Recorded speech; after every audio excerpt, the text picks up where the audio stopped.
All right, well, we're back at the shop, back at the South Bend, working on some model nuts. I give an example here of what I'm looking at. Okay, so here is a 1/4 inch. Let's bring that in closer here if you can see it. There's your good old-fashioned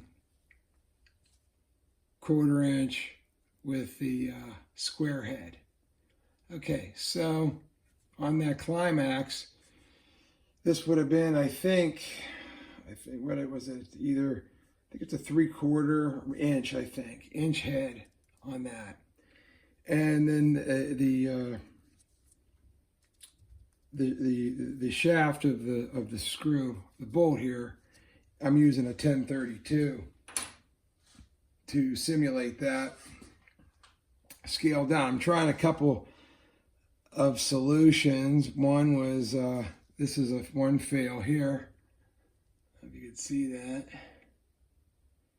and this is where I try to thread the inside, make it like a it would be like a blind nut. Think of it as an acorn nut, though, that has a top. Now I drilled through this one,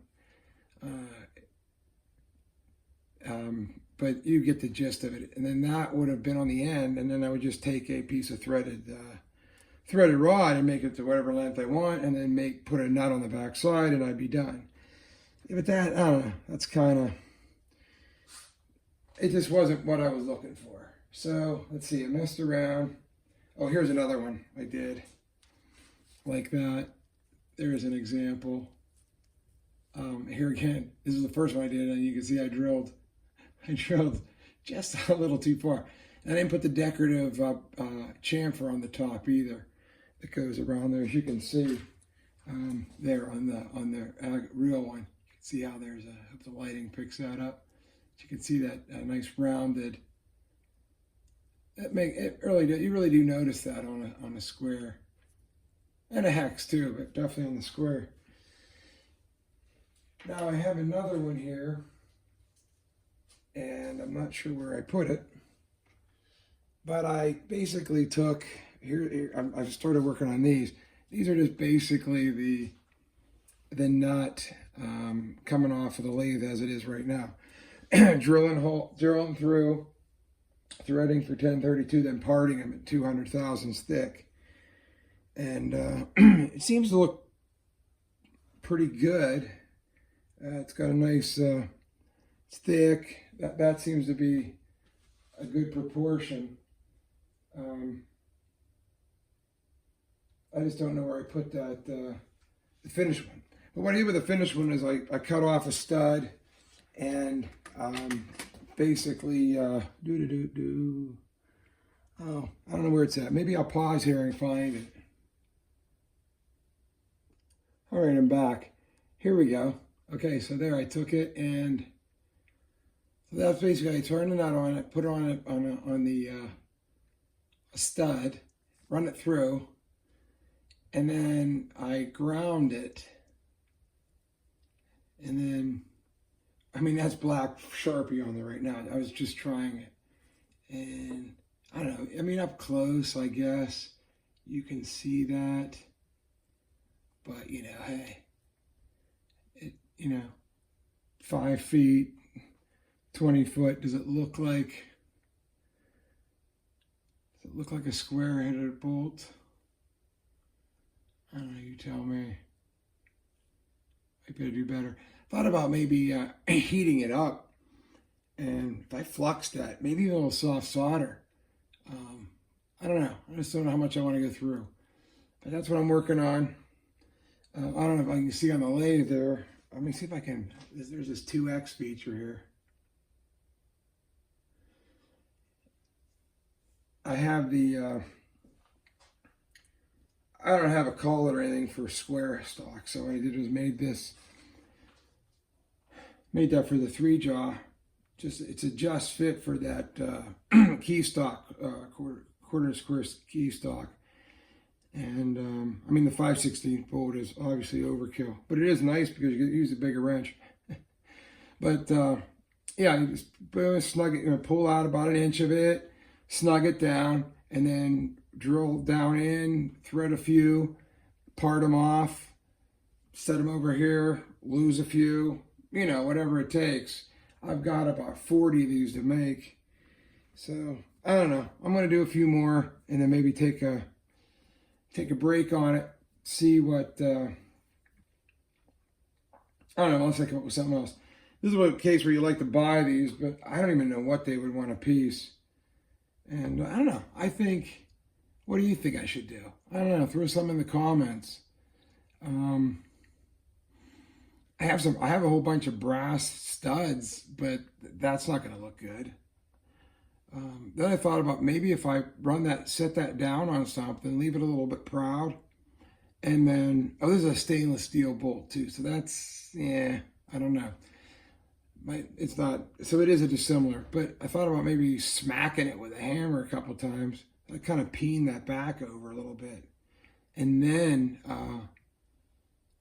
I put this in the I put this in my rechargeable and ran it on the belt sander. So it's not, I mean, we're talking pretty brutal grit on there too. You know what I mean? So if I really cared, I could probably get a nicer, finer finish on that. So I don't know. I'm going to, comments, concerns, anything, welcome. Please let me know. I think I showed how I do the nuts on another video, but yeah, it's pretty straightforward. Oh, and also, I don't know if you could see it there. Maybe I'll back up. I get asked once in a while about the DRO, and you could see I got, you know, there's one here. Someone in the comments asked how did you attach it to the back side? I used, I jigged up, I didn't want to drill any holes in the back of the lathe, so I jigged up a piece of aluminum block, got it close, how I wanted it, and then I Chaby welded the block to both ends. All I was worried about was getting them perpendicular. I didn't care so much about the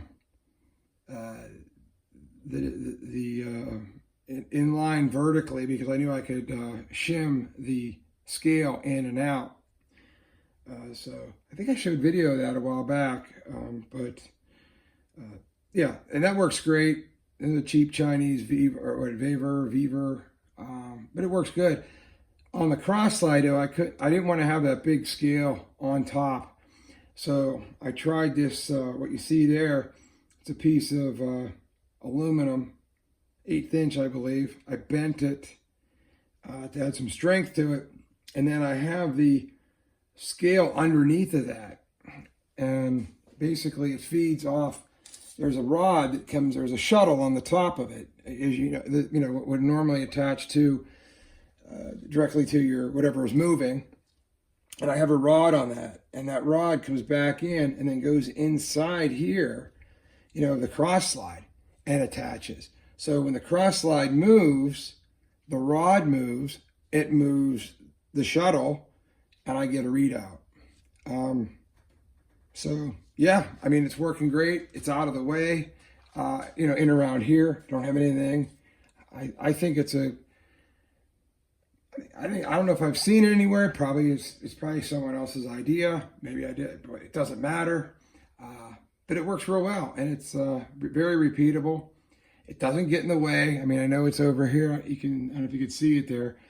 The end of it's underneath, but you know, you have room here anyway. I mean, I guess if you had a big chip guard in the back, you wouldn't. But for the way I work, I have all my tools behind it, so it was a no-brainer putting it that way. So yeah, yeah, that's not a. If there's anybody has any questions about it, I think there is a video on that too. I'll show them more detail, but it's been a year better that I did that. So apologize for the voice too, but okay, well, I'll catch you on the next video. Thanks for watching.